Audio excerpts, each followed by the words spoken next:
짧습니다. 그래서 단 2절밖에 되지 않죠. 1절을 먼저 읽겠습니다. 너희는 너희 하나님 여호와의 자녀이니 죽은 자를 위하여 자기 몸을 베지 말며 눈썹 사이 이마 위의 털을 밀지 말라. 1절만 읽었습니다. 2절은 조금 이따 읽겠습니다. 너희는 너희 하나님 여호와의 자녀이니 이렇게 말씀하시죠. 첫 말씀이 무엇입니까? 너는 하나님의 자녀다 이렇게 시작하시죠. 여러분 구약 성경을 읽다 보면 구약 성경에서는 우리를 하나님의 자녀, 하나님의 아들 이러한 표현들이 구약 성경에서는 익숙하지 않습니다. 구약 성경에서는 그러한 표현들이 이렇게 등장하지 않아요. 굉장히 몇 번 안 되죠. 소중합니다. 특별히 그런데 우리를 하나님의 자녀라고 하실 때 우리 하나님의 아들로 부르시는 그 부르심의 상당수가 신명기에 있어요. 그래서 우리가 신명기 첫 번째 묵상하는 첫 번째 본문이었던 신명기 1장 31절 말씀에 광야에서 너희가 당하였거니와 사람이 자기 아들을 아는같이 너희 하나님 여호와께서 너희의 행렬 중에 너희를 아는사 이곳까지 이르게 하셨다. 자기의 아들을 아는같이 이렇게 말씀하시죠. 그런가 하면 신명기 8장 5절 말씀에 너는 사람이 그 아들을 징계함 같이 내 하나님 여호와께서 너를 징계하시는 줄 마음에 생각하고 부정적인 표현이긴 하지만 하나님께서 우리를 아들처럼 사랑하시기에 징계하신다 이런 표현이 등장하고 있습니다.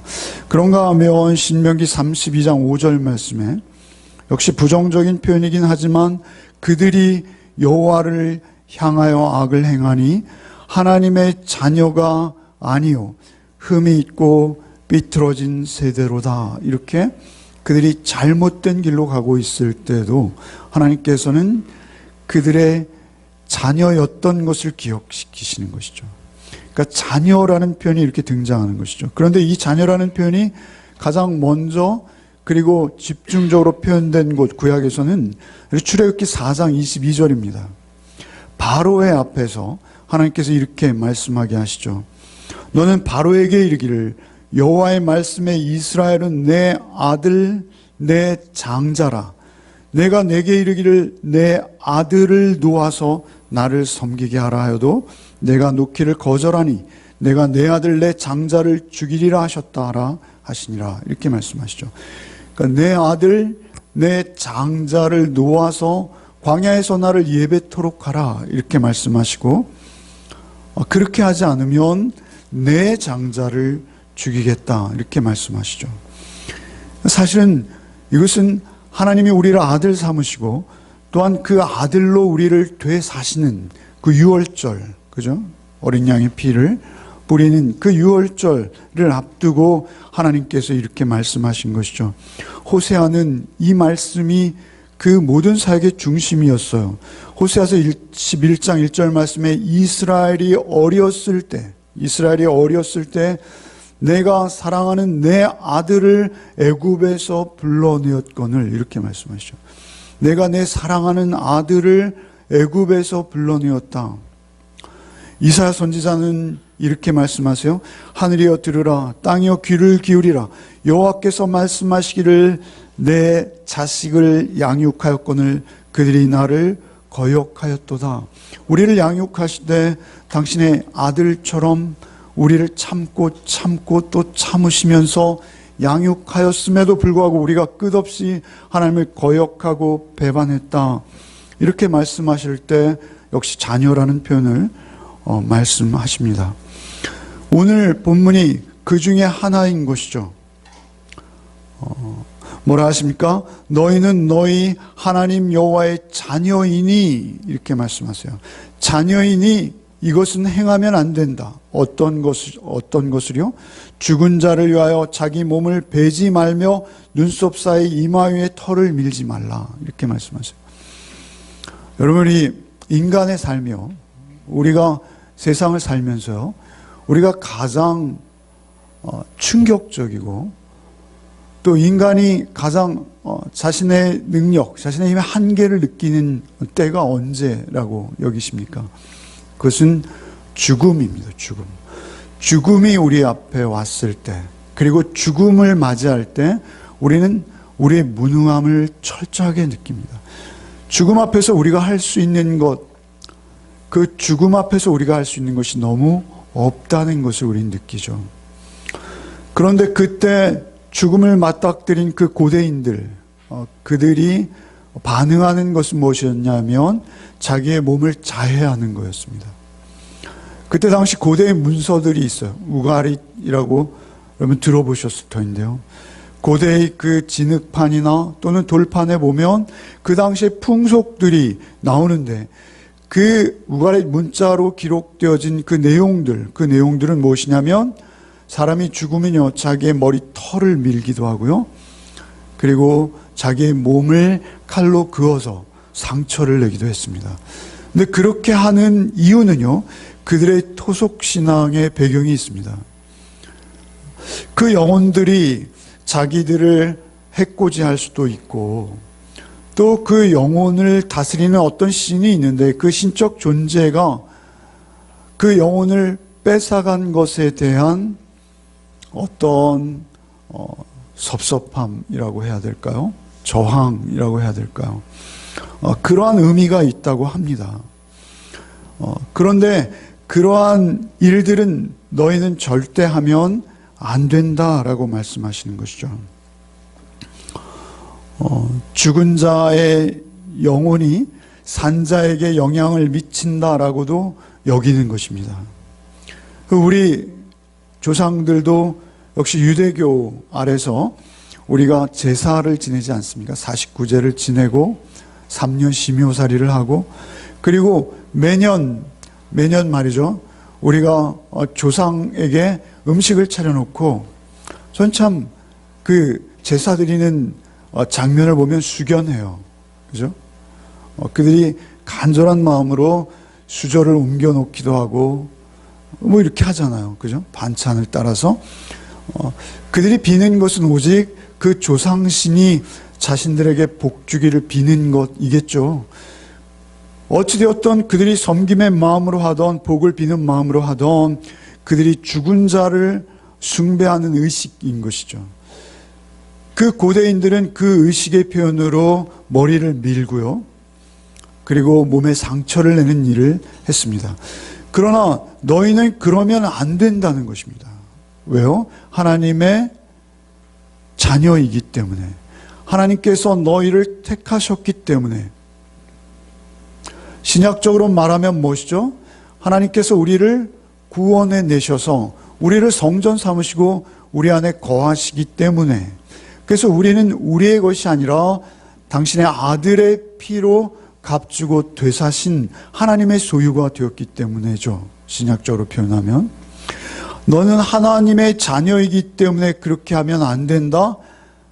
우리에게 첫 번째 14장 들어서 명령하시는 명령이에요. 여러분, 세상 사람들은 성경이 없죠. 그래서 우리를 보고 하나님을 유추합니다.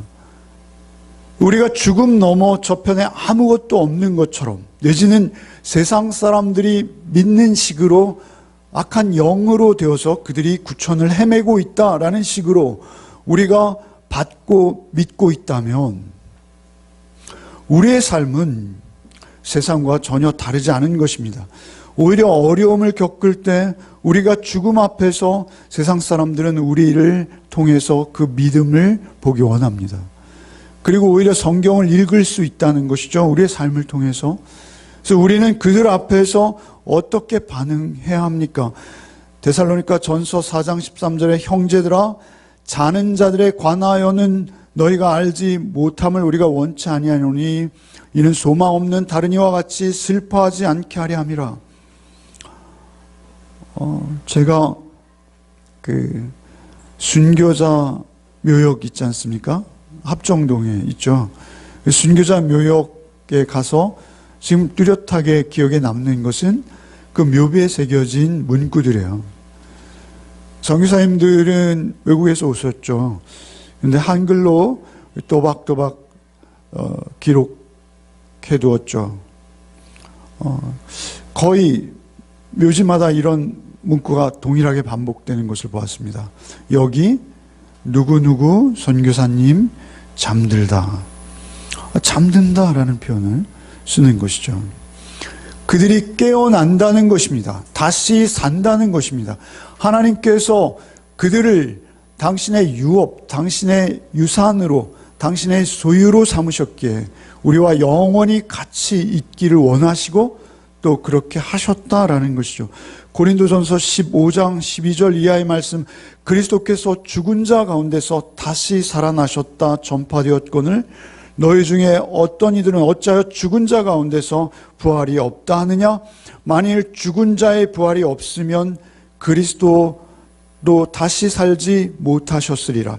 그리스도께서 만일 다시 살지 못하셨으면 우리의 전파하는 것도 헛것이요 또 너희의 믿음도 헛것이며 또 우리가 하나님의 거짓 증인으로 발견되리니, 우리가 하나님이 그리스도를 다시 살리셨다고 증거하였습니다. 만일 죽은 자가 다시 사는 것이 없으면 그리스도도 다시 사신 것이 없었을 터이요 그리스도께서 다시 사신 것이 없으면 너희의 믿음도 헛되고 너희가 여전히 죄 가운데 있을 것이요 또한 그리스도 안에서 잠자는 자도 망하였으리라. 만일 그리스도 안에서 우리의 바라는 것이 다만 이생뿐이면 모든 사람 가운데 우리가 더욱 불쌍한 자니라. 이렇게 말씀하시는 것이죠.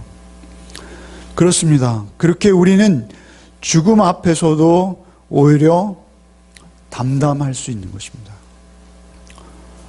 저는 장례식을 많이 집전해 본 경험이 있습니다. 제가 부교육자로 10여 년 심우했던 교회에서는 거의 제 장례식 정담이었죠. 장례식에 항상 집례를 하면서 경험하게 되는 것은 두 가지 반응입니다. 두 가지 반응. 너무 과도하게 슬퍼하시는 분들이 계세요. 그러나 그것은 우리가 금해야 될 일입니다. 왜 그렇습니까? 우리가 정중하게 또 그리고 인간적인 이별의 슬픔은 어쩔 수 없어요. 그죠? 그래서 제 생각으로는 이 정도 슬픔, 아들을 군대 보내거나 또는 유학 보내거나 뭐 이 정도의 슬픔까지는 우리가 이해하는데요. 여러분, 아들 군대 갈 때 굉장한 충격입니다. 그것도. 네. 어찌되었든 그렇게 군대에 보내는 그 정도의 이별의 슬픔이지 그 이상도 이하도 아니다라는 것입니다. 여러분, 우리에게 부활신앙이 있어서 우리는 죽음 앞에서만큼은 당당하게 우리의 자녀들에게 그 유산을 상속해 주시는 복이 있으시기 바라요. 그리고 또한 우리가 그렇게 당당히 여길 수 있어야 합니다. 2절 말씀 같이 읽겠습니다. 너는 내 하나님 여호와의 성민이라. 여호와께서 지상 만민 중에서 너를 택하여 자기 기업의 백성으로 삼으셨느니라. 첫 번째는 너는 여호와의 성민이라 이렇게 말씀하세요. 성민이라는 것은 거룩할 성자죠. 그러니까 우리를 구별한 하나님의 백성이라는 것입니다. 우리를 구별했다 이렇게 말씀하시는 거예요. 많은 무리 중에. 다시 설명하시죠. 지상 만민 중에서 너를 택하여 자기 기업의 백성으로 삼으셨느니라. 특별히 너, 곧 이스라엘이죠. 지금 우리에게 적용하면 무엇입니까? 나입니다. 이 말씀을 묵상하며 함께 나누고 있는 나인 것이죠. 나를 하나님의 기업으로 택하셔서 우리를 부르시고 구원해 내셨다라는 것입니다. 그래서 우리는 세상 사람들과는 다른 문화, 다른 가치관, 다른 생각 속에 살아야 하는 것입니다. 그런데 그 부활신앙 안에는 말이죠, 우리의 삶의 모든 정황과 상황들이 담겨 있어요. 그래서 우리가 그 부활의 신앙을 가지고 있는 한 그것이 아무리 희미하고 작던 크던 우리가 부활신앙 안에 있으면 분명히 세상 사람들과는 다른 삶의 방식을 갖는다는 것입니다. 그들은 머리를 밀고 그리고 자신의 몸을 자해하고 있으나 우리는 우리의 몸이 하나님의 성전된 것을 알기에, 여러분 그때 당시에 남성들이 말이죠, 자기의 머리는 자기의 명이었습니다. 자기의 존경의 상징이었고 자랑이었어요. 머리숱이 우리가 생태학적으로 없어지는 그것을 우리는 세 글자로 말하죠. 그죠? 그것은 우리에게 상당히 좀, 창피하게 여기는 모습도 있습니다만 그것은 어쩔 수 없는 거예요. 그런데 그때 당시에 사람들이 일부러 그것을 깎고 민다라는 것은 말이죠, 자기를 학대하는 것 중에 가장 큰 학대가 됩니다. 여러분 오늘날도 마찬가지입니다. 우리 그리스도인들의 삶 속에서 세상의 문화에 편승하지 말아야 될 것들이 많이 있어요. 그죠? 우리 한국 기독교는 감사하게도 흡연과 금연과 금주를 처음부터 우리에게 가르쳤죠, 선교사님들이. 요즘 그 금연 광고 혹시 보셨습니까? 공익 광고 새로 나온 거 제가 우연히 봤어요. 봤더니 그 총을 쏘는 것처럼 땅 하면 죽는 그 광고 못 보셨어요? 한 카트 준비할 걸 그랬습니다. 우리의 몸을 죽이는 거죠. 술을 드시는 것도 그렇습니다. 그런가 하면 오늘날 한번 말씀드렸습니다만 간통죄가 없어졌어요, 세상에서는. 과거에는 배우자를 두고 간음하면 다른 배우자가 그 배우자를 고소할 수 있었어요. 그리고 구속까지 되는 나라였습니다. 근데 지금은 그것이 죄가 되지 않아요.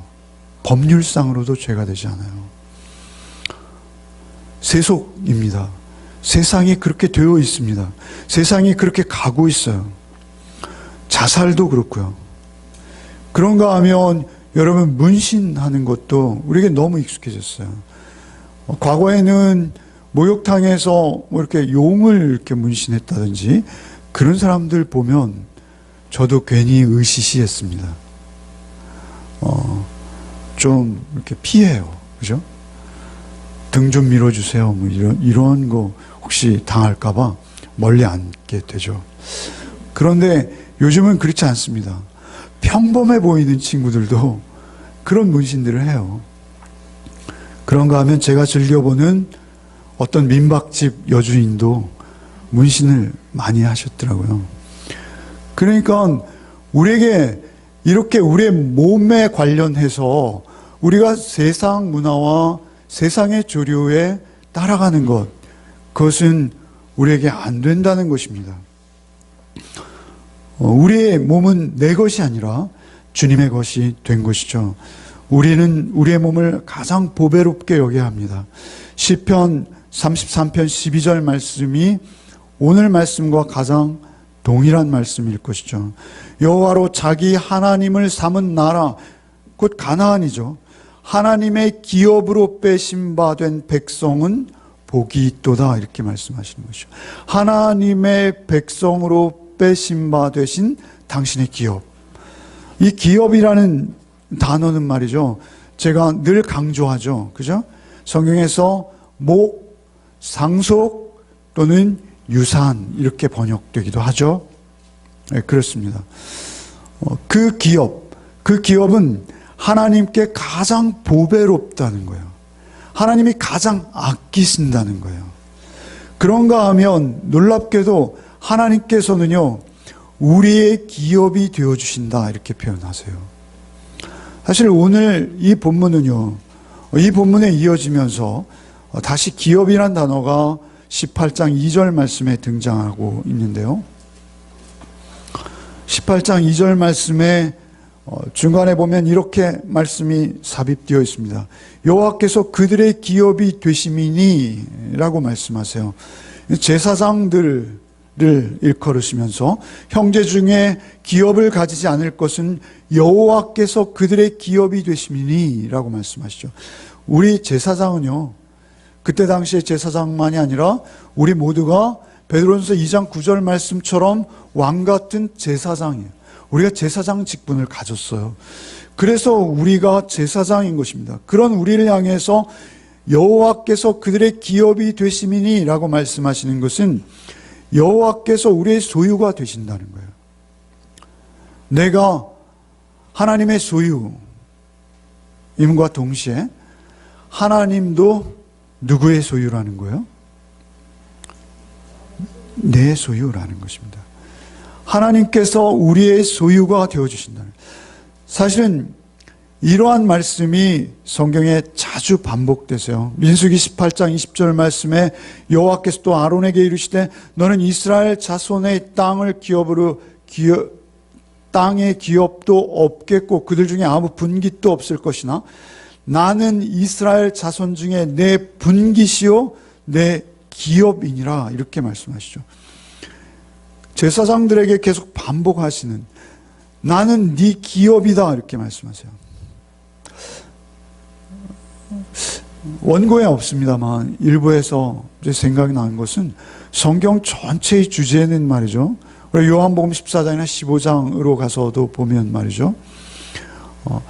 하나님께서 나를 당신의 소유로 값주고 사셔서 당신의 가장 보배로운 소유로 삼으신 것과 하나님께서 우리에게 그러한 소유로 우리에게 당신을 주시기 원하시는 거예요.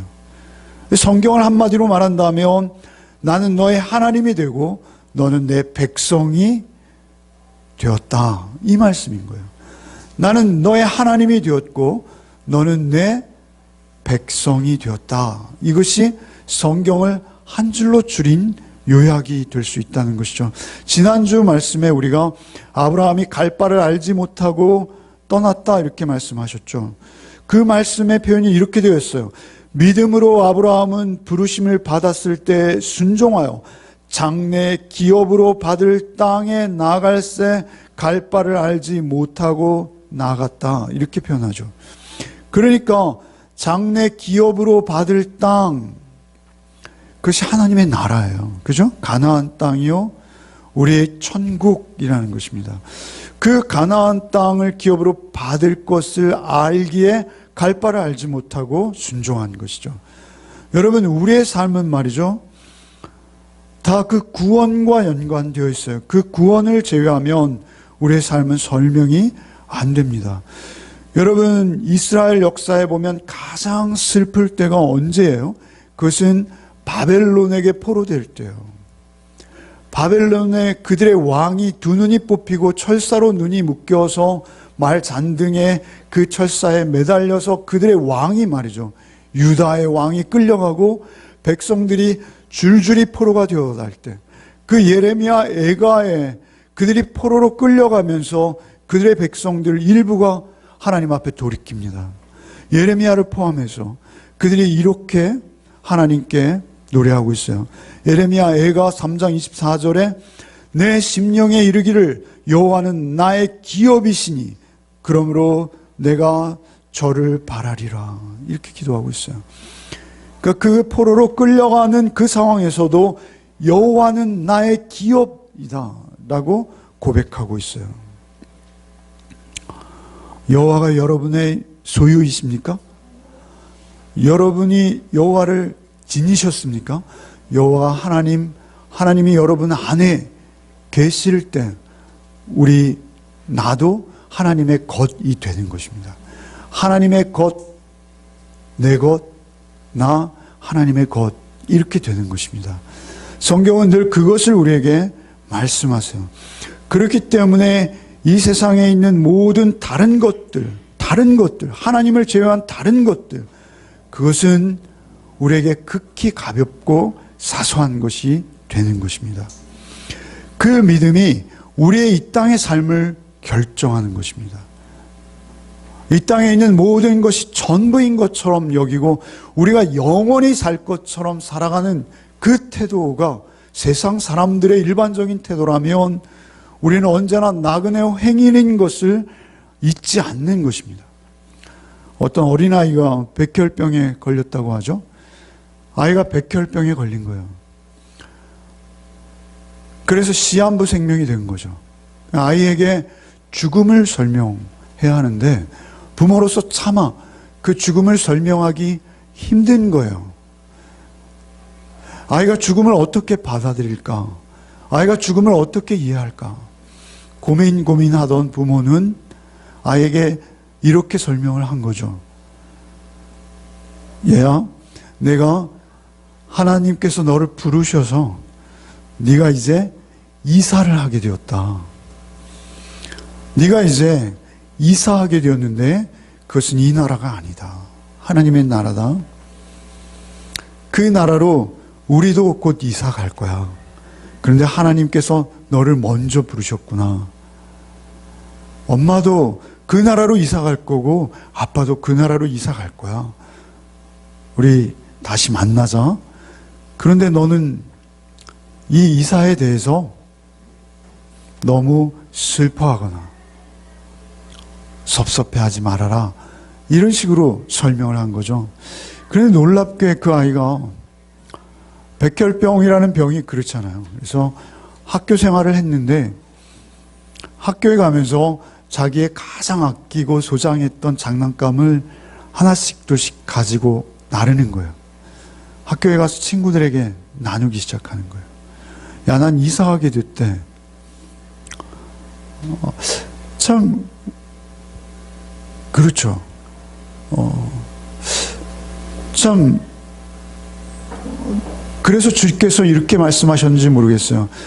너희가 어린아이와 같지 아니하면 천국에 들어갈 수 없다. 이렇게 말씀하셨는지 모르겠어요.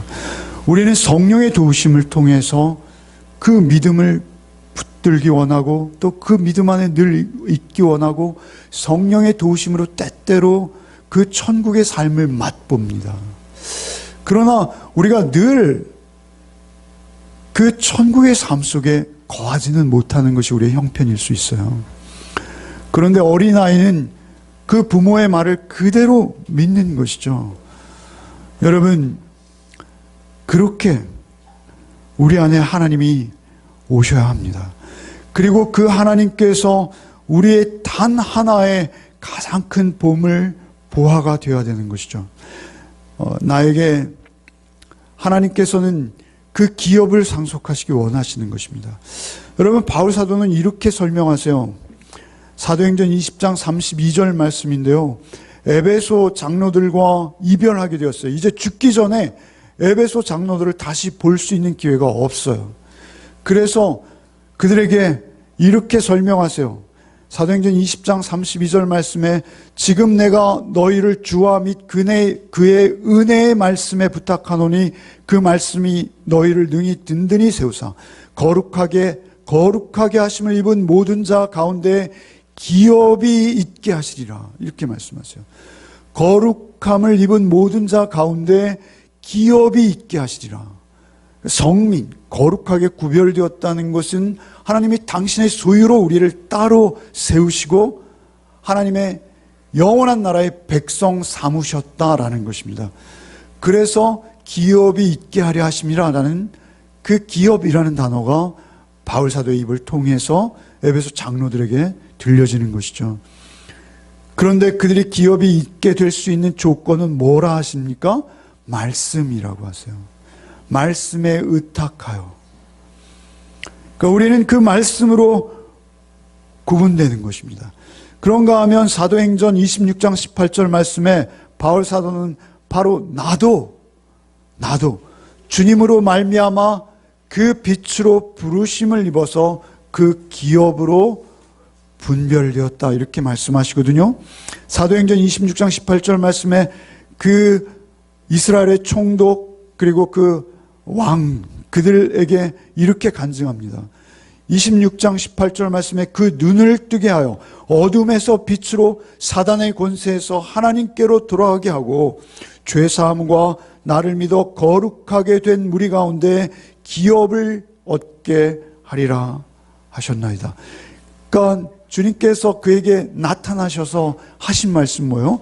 기업을 얻게 하려 하여 내가 너에게 보였다. 이렇게 말씀하시는 것이죠. 그러니까 기업을 주시려고 하나님은 우리에게 찾아오시는 것입니다. 여러분, 이 땅에서 말이죠. 가장 전도하기 힘든 사람이 누군지 아세요? 이슬람도 아니에요. 힌두교도 아닙니다. 불교도 아닙니다. 우리가 아는 저 이스라엘, 저 유대인들이 세상에서 가장 전도하기 힘든 대상입니다. 바울은 누구였습니까? 그 유대인 중에 가장 골수 유대인입니다. 베냐민 지파요, 바리새인 중에 바리새인입니다.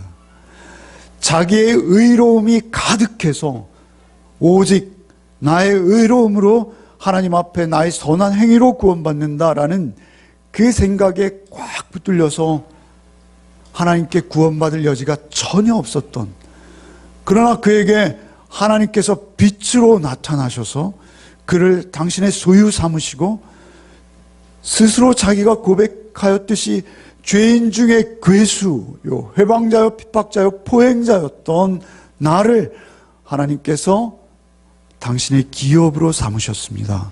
이렇게 그 왕들 앞에서 간증하는 것이죠. 여러분, 신약의 모든 인물들이 그렇습니다. 베드로를 보십시오. 베드로는 굳이 부연 설명하지 않아도 그는 참으로 무지한 어촌의 어부였습니다. 그런데도 불구하고 하나님께서는 그를 통해서 성경을 기록하게 하셨습니다. 하나님께서는 그에게 빛으로 오셨고 그를 기업 삼으신 것이죠. 우리 교회사에서 우리가 가장 존경하고 또 높이는 성 어거스틴, 그죠? 우리는 사람 앞에 성이라는 그 수식어를 붙이지 않습니다. 그런데 어거스틴에게는 붙여요. 왜 그렇습니까? 우리 기독교의 오늘 현대 교리의 거의 모든 토대를 그분이 만드셨기 때문에 그렇습니다. 그분이 그토록 깊은 복음의 이해를 가질 수 있었던 것, 그는 원래 마약 중독자요, 그 동네에 모든 몸을 파는 여인들이 어거스틴과 하룻밤 자제하는 여인들이 없을 정도였다고 합니다. 그렇게 타락한 그가 거룩한 어거스틴으로 거듭난 것은 하나님께서 그를 당신의 소유로 정하시고 그를 찾아오셔서 그에게 하나님께서 복음으로 이해시키시고 그의 인격을 붙들어 주신 것입니다. 그런가 하면 여러분, 우리나라 기독교 역사도 그렇습니다. 여러분, 그 깡패 김익두를 아시지 않습니까? 그는 조폭 중에도 조폭이었습니다. 그러나 하나님께서 그를 어떻게 변화시키십니까? 그는 가장 순한 양처럼 바뀌었던 것이죠. 그것은 어떻게 가능합니까? 그를 하나님의 소유 삼으심으로써 그렇게 되어진 것이죠. 여러분, 수요일날 우리가 묵상하는 에베소 있죠. 오늘 우리가 묵상하는 신명기에서 우리가 하나님의 소유인 것과 하나님께서 우리의 소유된 것을 함께 설명하고 계십니다만, 에베소서에는 말이죠, 에베소서에는 그 기업이란 단어가 유난히 많이 등장합니다. 그런데 역시 거기에서도 우리를 하나님의 소유 삼으신 것과 하나님께서 우리의 소유 되신 것을 동시에 설명하세요. 여러분, 에베소 1장 11절 한번 여기 나온 대로 읽어볼까요? 우리가 예정을 입어 그 안에서 기업이 되었으니, 이렇게 말씀하세요. 우리가 예정을 입어, 창세전에 우리를 하나님께서 예정하사 그 안에서, 그 안은 누구죠? 예수 그리스도 안에서 기업이 되었다, 이렇게 확정적으로 선언하시는 것이죠. 그런가 하면 13절 한번 읽어보겠습니다. 성령으로 인치심을 받았으니 이는 우리 기업의 보증이 되사. 그런가 하면 하나님께서 우리 기업이 되셨다. 하나님께서 우리의 기업이 되셨는데 그 보증으로 성령으로 인을 치셨다라는 것은 뭐죠? 성령이 우리를 도장 찍듯이 당신의 소유, 그런데 놀랍게도 하나님께서 나의 소유 되심을 성령이 도장 찍어주신다, 이렇게 말씀하십니다. 성령으로 인치심을 받았으니 이는 우리 기업의 보증이 되사. 이 보증이라는 헬라어 말이죠, 계약금 이런 의미가 있어요. 계약금. 보증이라는 것은 보증금이라는 거예요. 여러분, 우리가 새 집을 계약할 때 계약금 내잖아요. 그런 식으로 하나님께서 하나님의 나라, 천국을 말이죠, 성령으로 인해서 계약금조로 우리에게 주신 거예요. 여러분, 성령은 말이죠, 우리가 천국 시민 되었다는 것을 맛보게 하시는 능력이 있습니다. 우리가 늘 성령의 충만한 은혜에 붙들려 살아야겠습니다만, 성령께서 우리에게 오시면 첫 번째 우리에게 경험되어지는 것은 내가 하나님의 소유요 하나님의 영원한 나라의 친백성이 되었습니다를 고백해낼 수 있게 되는 것이죠. 여러분, 자막을 준비 못했습니다만 로마서 8장 23절 한 번만 읽어보겠습니다. 로마서 8장 23절.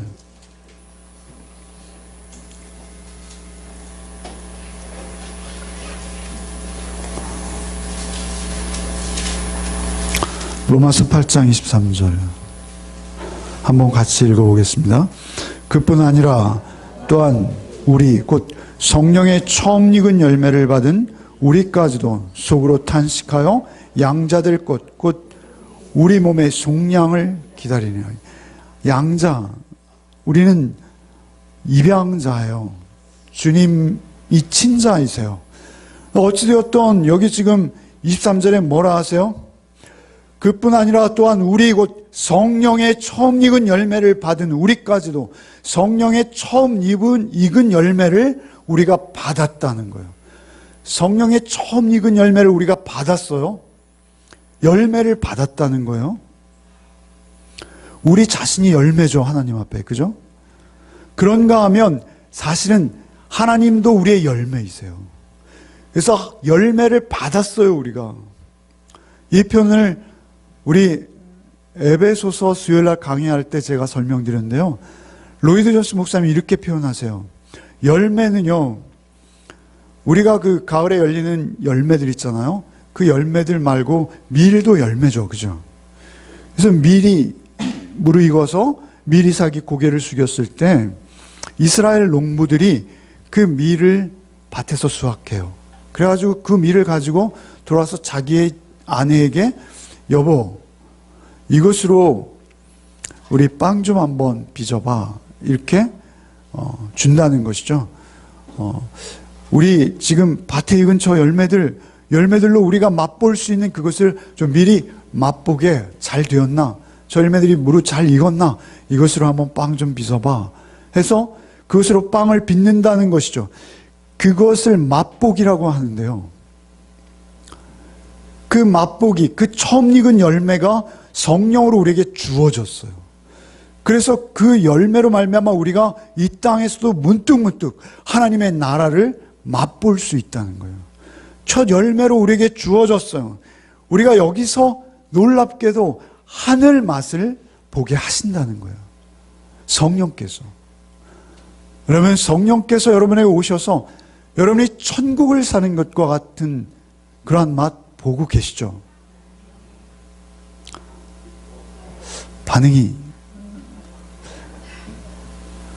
여러분, 성령께서 우리에게 처음 열매가 되셨다라는 것은 우리가 성령의 도우심으로 여기서 가나안 땅의 삶을 누린다라는 것이에요. 그래서 여기가 너무 좋습니다. 그런데 그것은 세상 사람들과 같은 세상의 어떤 자신의 소원이 성취되어서 좋은 것이 아니라 성령으로 인해서 우리가 구원받음으로 인해서 우리에게 약속된 그 나라를 바라보고 소망할 때 좋은 거예요. 그 기쁨이 우리가 여기서도 맛볼 수 있다는 것입니다.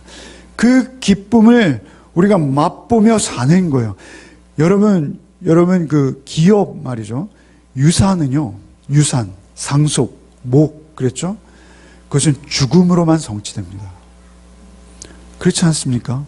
우리 부모님이 돌아가셔야지 그 유산이 나에게 상속되는 것이죠. 그 의미는 무엇이냐면 전부라는 거예요. 전부. 나의 소유 전부를 너에게 주는 거예요. 그래서 나의 소유의 전부가 하나님 한 분이 되는 것이고요. 하나님께서도 하나님 이 땅 가운데 모든 피조물의 주인이세요. 그런데도 불구하고 그 모든 피조물이 아무 의미가 없고 하나님께서 오직 나를 당신의 가장 값진 보배로 소유로 여기신다라는 것입니다. 나를 그렇게 여기십니다. 우리 개인을 그렇게 여기십니다. 나를 하나님의 가장 값진 소유로 택하시고 부르셔서 나를 그렇게 여기신다. 나는 그 믿음이 우리에게 가장 소중한 것입니다.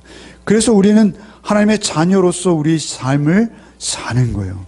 여러분, 그래서요, 지금 사실은 이 14장 2절 말씀에 우리가 하나님의 소유되었다는 것과 18장 또 2절 말씀에 하나님께서 우리의 소유되셨다는 이 사이에 나오는 말씀들 있잖아요. 바로 이 말씀 14장에서 이어지는 말씀 다음에 나오는 것들이 뭐예요? 음식이죠, 음식. 그죠? 음식의 규례들. 음식의 규례들이 의미하는 건 뭐예요? 세상 사람들이 먹는 것과 우리가 먹는 것은 다르다는 거예요. 왜 그렇습니까? 세상의 문화와 우리 문화가 다르다는 거예요.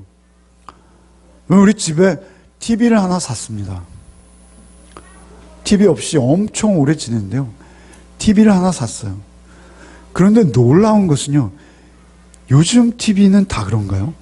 TV를 틀었더니 여기서도 먹는 이야기, 저기서도 먹는 이야기. TV를 제가 집에서 볼 수 있는 시간이라면 수요 예배 끝나고 잠깐, 금요 예배 끝나고 잠깐, 예배 끝낸 끝낸 그 시간, 그 틈을 마귀가 역사하는 것 같아요. 어쨌든 TV를 틀면 너무 배가 고픈 거예요. 먹는 게 전부인 것 같아요. TV를 틀고 그 시간에 절대 먹으면 안 되잖아요.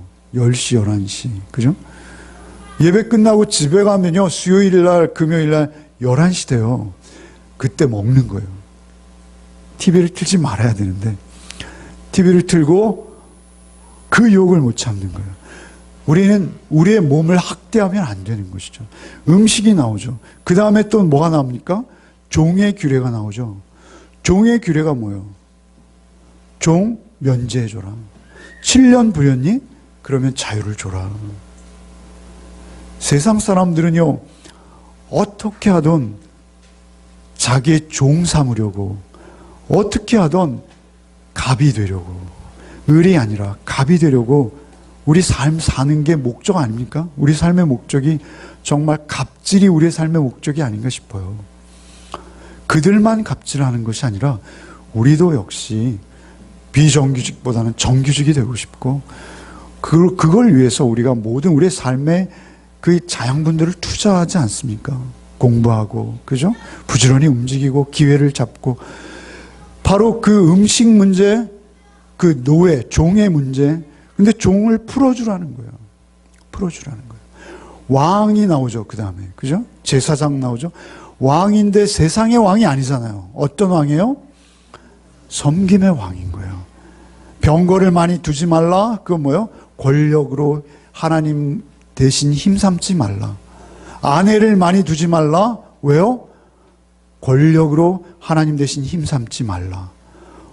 아내를 많이 두는 것은 그가 성적으로 타락해서가 아니라요, 그게 다 동맹인 거예요. 여러분, 재벌들요, 결혼하는 것은요, 그냥 순수한 사랑이 아니에요. 그죠?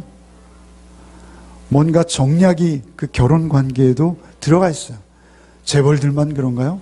우리도 엇비슷하게 서로 겨루잖아요. 그런가 하면 결혼 문제, 그 다음에 또 뭐 말씀하시죠? 금과 은을 많이 쌓지 말아라. 돈 많이 소유하지 말아라. 왕에게 하는 말이에요.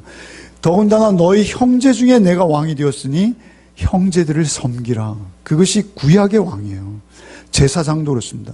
11조, 절기 나오죠, 절기. 그죠? 그 사이에 있는 절기들이 다 무엇을 의미하는 것이죠? 절기에 우리가 하나님께 헌신하는 것, 그것은 무엇이라는 거예요? 헌신하면 우리의 소유가 주는 거예요. 그죠? 우리의 소유가 주는 거예요. 그럼에도 불구하고 하나님께 헌신하면 우리에게 큰 기쁨이 임한다는 거예요. 하나님께 헌신할 때 하나님의 임재와 사랑을 더 크게 우리가 경험하는 통로가 된다는 거예요. 여러분 11조는 말이죠. 이런 거예요. 10분의 1을 드리는 것이 아니라 내 전부를 드립니다가 11조인 거예요. 그 신앙, 그 믿음의 고백 없이는 불가능한 거죠.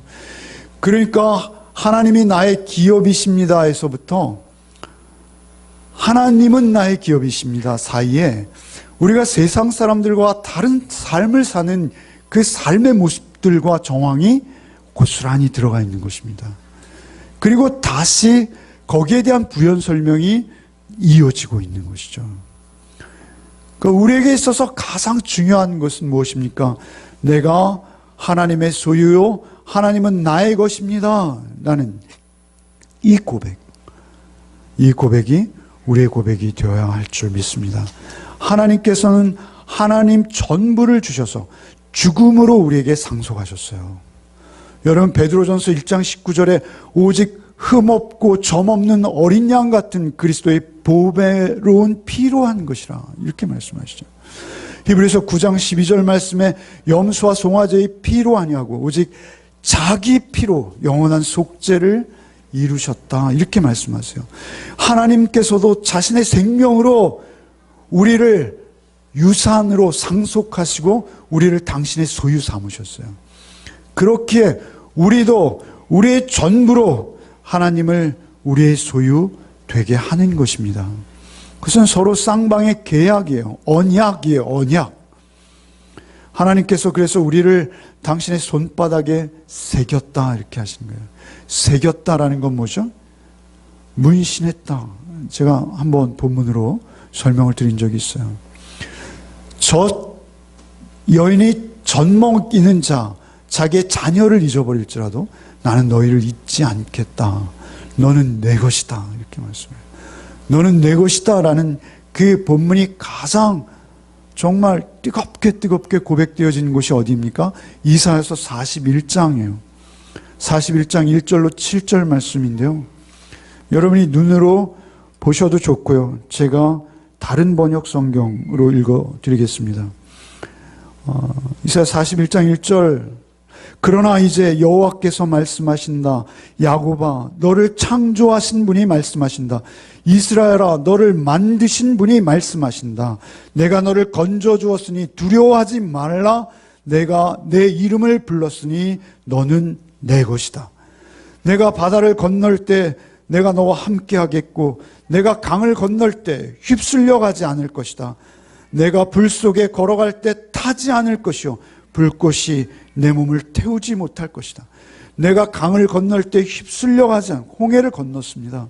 내 불 속에 걸어갈 때 타지 않을 것이다. 우리의 마지막 심판은 불입니다.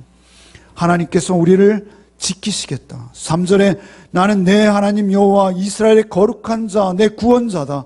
내가 이집트를 내 대속물로 주었고 너를 대신해서 에디오피아와 스바를 내주었다.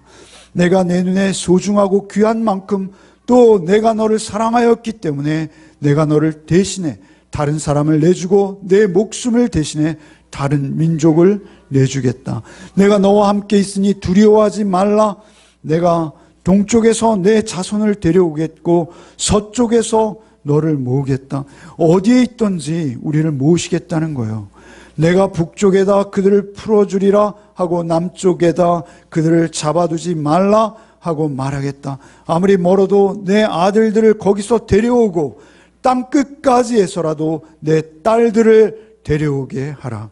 그들은 내 피부치들, 내가 내 명예를 걸고 창조하고 만들고 지은 내 백성이다. 이렇게 번역하고 있습니다. 하나님께서는 우리를 당신의 소유 삼으시기 위해서 가장 큰 대가를 지불하셨습니다. 그리고 우리를 두고 보는 것만으로 하나님 기뻐하신다. 그렇잖아요. 우리 가장 귀한 것 볼 때 어떻습니까? 스바냐 3장 17절 말씀에 너희 하나님 여호와가 너희 가운데 계시니 그는 구원을 베푸실 전능자라. 그가 너로 인하여 기쁨을 이기지 못하며 너를 잠잠히 사랑하시며 너를 인하여 즐거이 부르며 기뻐하시리라. 하나님께서 우리를 기뻐하십니다. 당신의 기업이시기에 그렇습니다. 여러분도 하나님만 기뻐하는 복이 있으시기를 바랍니다. 여러분 사실은요 제가 늘 느끼는 것 중에 하나가 있습니다. 여러분, 제가 설교를 열심히 하려고 하지만요, 사실은 말씀을 통해서 여러분 성령께서 여러분 역사하지 않으면 여러분 첫 열매의 맛을 볼 수가 없어요.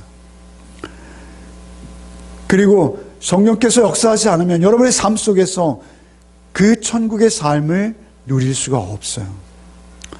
근데 제가 지난주 금요 찬양을 하는데 너무 은혜를 받았어요. 지난주에 정말 두세 분만 나오셨거든요. 그런데 놀랍게 하나님 저에게 은혜를 주셨어요. 그러면서 저에게 하나 도전을 주셨어요. 야, 너 설교도 못하는데 찬양도 못하지만 찬양이라도 열심히 해봐라. 이런 도전을 저에게 주셨어요. 그래서 오늘 찬양으로 끝내기를 원합니다. 찬양을 부를 때 성령께서 여러분에게 이 말씀을 주시길 바랍니다.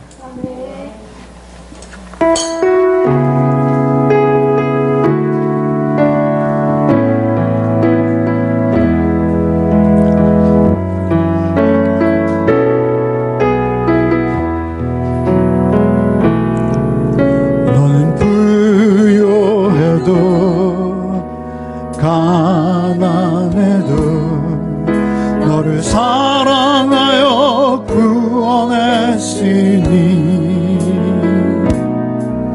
너는 내 것이라 내 것이라 너는 내 것이라 너는 현명해도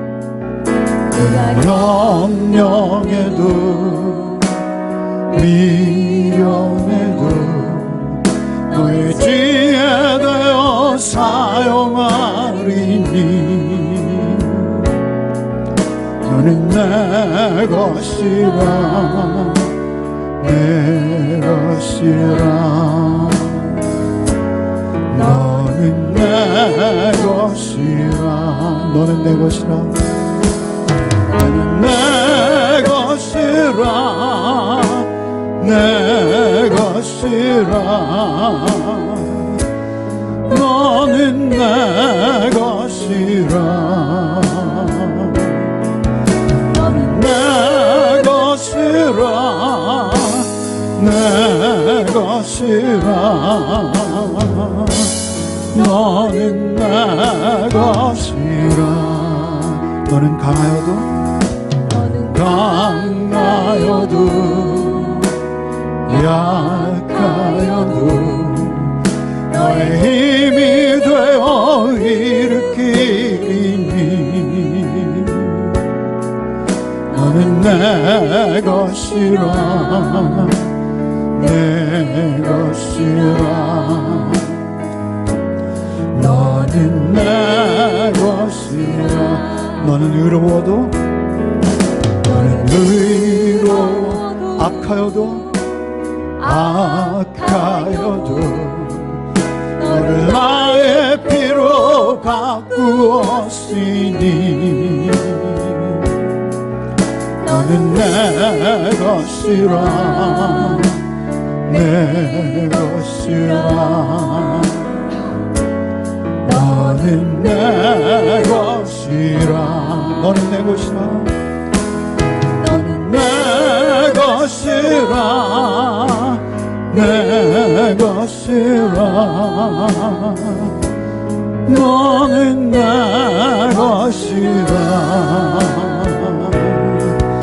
너는 내 것이라 내 것이라 너는 내 것이라 너는 부요해도 너는 가난해도 여러분 주머니에 돈 한 푼 없어도 나는 배운 것도 없고 나는 가난하고 나는 참 별 볼 일 없는 그런 상태일지라도 하나님 우리를 당신의 피로 사시고 너는 내 것이다 약속하셨습니다. 그 약속이 성령의 도심을 여러분에게 도장치듯이 새겨지시길 원합니다. 오늘은 찬양을 많이 하셔서 배가 고파지시고 식사를 하겠습니다. 너는 부여해도 다시 한번 보자. 너는 부여해도 가난해도 너를 사랑하여 구원했으니 너는 내 것이라 내 것이라 너는 내 것이라. 너는 현명해도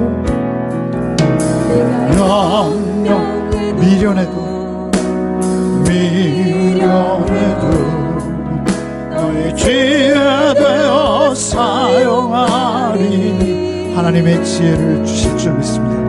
너는 내 것이라 내 것이라 너는 내 것이라 너는 내 것이라 너는 내 것이라 내 것이라 너는 내 것이라 너는 내 것이라 내 것이라 너는 내 것이라. 한 곡만 더 하겠습니다. 나의 안에 보라.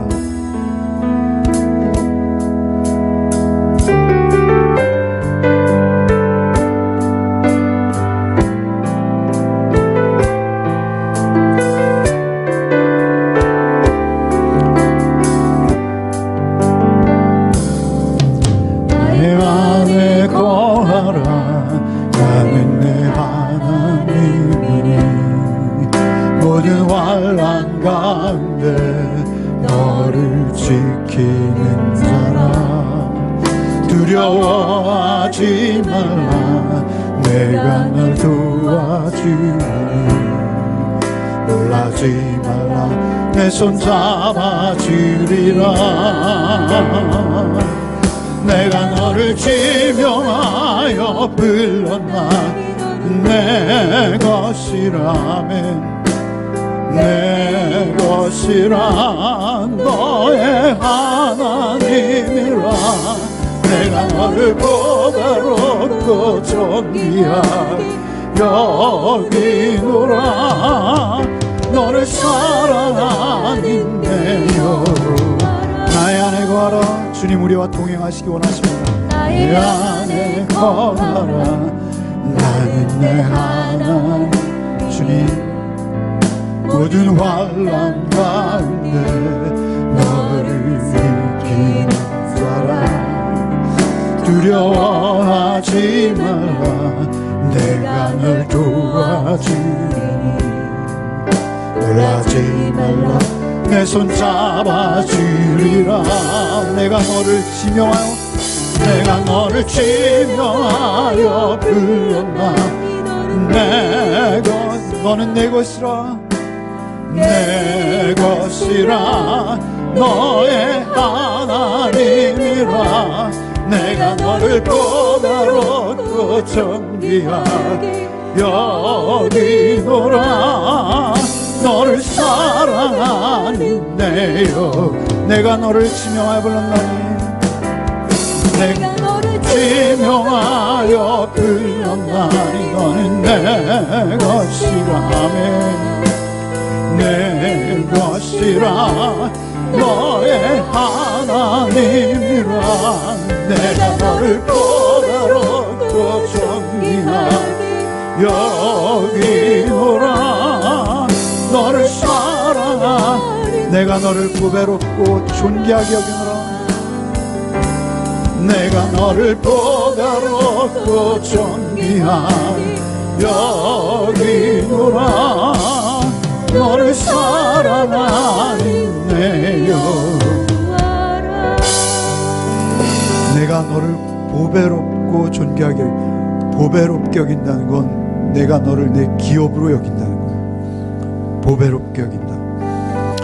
여러분, 아직 5분 남았으니까요, 찬송 하나만 더 하고, 나의 영원하신 격, 우리 아까 찬송한 오늘 점심 메뉴가 굉장히 맛있습니다. 기대하시면서 찬양해주시죠. 나의 영원하신 기억, 생명보다 귀하다. 나의 갈 길 다가도록 나와 동행하소서. 주께로 가까이 주께로 가오니 나의 갈 길 다가도록 나와 동행하소서. 세상 불귀한 이랑과 모든 명예 버리고 험한 길을 가는 동안 나와 동행하소서. 주께로 가까이 주께로 가오니 나의 갈 길 다가도록 나와 동행하소서. 어린 골짜기 지나가며 험한 바다 건너서 천국문에 이르도록 나와 동행하소서. 주께로 가까이 주께로 가오니 나의 갈 길 다가도록 나와 동행하소서. 여러분의 기업이 무엇입니까? 나의 영원하신 기업, 생명보다 귀하다. 오직 주님이 여러분의 영원한 기업 되시길 바랍니다. 우리나라의 최고의 권력을 지니셨던 그분의 기업은 다스였어요. 그분의 기업은 다스였어요. 결국 그의 말로를 우리가 보지 않습니까? 또 그 전임이셨던 분은 무엇입니까? 자기가 사랑하는 인간이었어요. 여러분, 인간은 사랑과 섬김의 대상일 뿐 우리가 의지하고 믿을 대상이 아닙니다. 인간은 우리의 믿음을 줄 대상이 아니라 사랑과 섬길 대상일 뿐이에요. 그 믿음이 결국 배신으로 이어졌고 그 결과 우리가 보기에 너무나 철저한 패망을 지금 경험하고 있지 않습니까? 모든 게 그렇습니다. 자꾸 제가 혼나서 이런 말 하기 싫습니다만, 우리 대법관은 어떠세요? 그분 어떤 기자가 막 인터뷰하러 갔는데요, 그분 인터뷰에 성공한 장소가요, 교회 주차장이었어요. 어떻게 그런 일이 있을 수 있어요? 우리가 하나님의 통치와 지배와 다스림, 하나님의 공의와 사랑, 그 다스림 안에 우리가 살아간다고 하면서 정작 우리가 섬긴 것은 다스였고 인간이었고 자기 이익을 쫓아 거짓된 판결을 하는 그 삶이었어요. 우리가 그것이 영원할 것 같아도 우리가 최고의 권력자에 오르지 않아도 좋아요. 아니요, 가장 초라하고 낮은 우리가 거리에 몸을 파는 여인, 세리, 문둥병자, 좋습니다. 하나님은 그것을 가리시는 분이 아니라 우리의 순전함을 원하세요. 하나님이 나의 전부가 되길 원하시고 하나님도 당신의 전부로 우리를 삼으셨습니다. 1절만 한 번 더 하고 마치겠습니다. 나의 영원하신 경,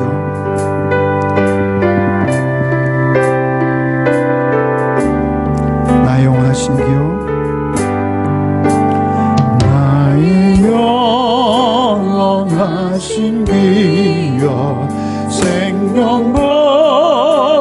더하다 나의 갈 길 다가도록 나와 동행하소서. 주께로 가까이 주께로 가오니 나의 갈 길 다가도록 나와 동행하소서.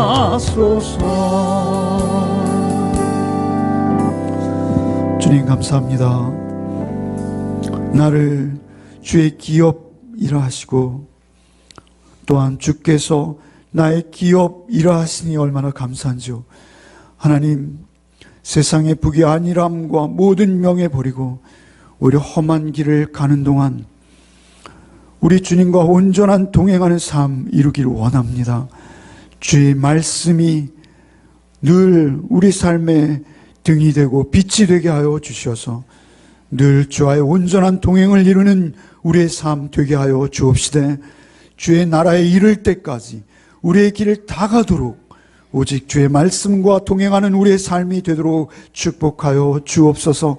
한 주간의 삶 속에서도 오직 살아계신 주님과 온전한 동행을 이루는 복된 삶이 되기를 원하올 때 우리를 그 피로 값주고 사신 우리 구주 예수 그리스도의 이름 받들어 기도하옵나이다. 아멘. 이제는 우리 구주 예수 그리스도의 은혜와 하나님 아버지의 그 우리를 기업 삼아 주신 그 크신 사랑과 성령의 교통, 감화, 충만케 하시는 은총이 오직 나에게 기업이 되어 주셔서 그 열매를 성령의 도우심으로 맛보게 하신 주의 은혜가 참으로 우리 열매 맺는 가족들 위해 이제부터 영원토록 함께 계시기를 축원하옵나이다. 아멘.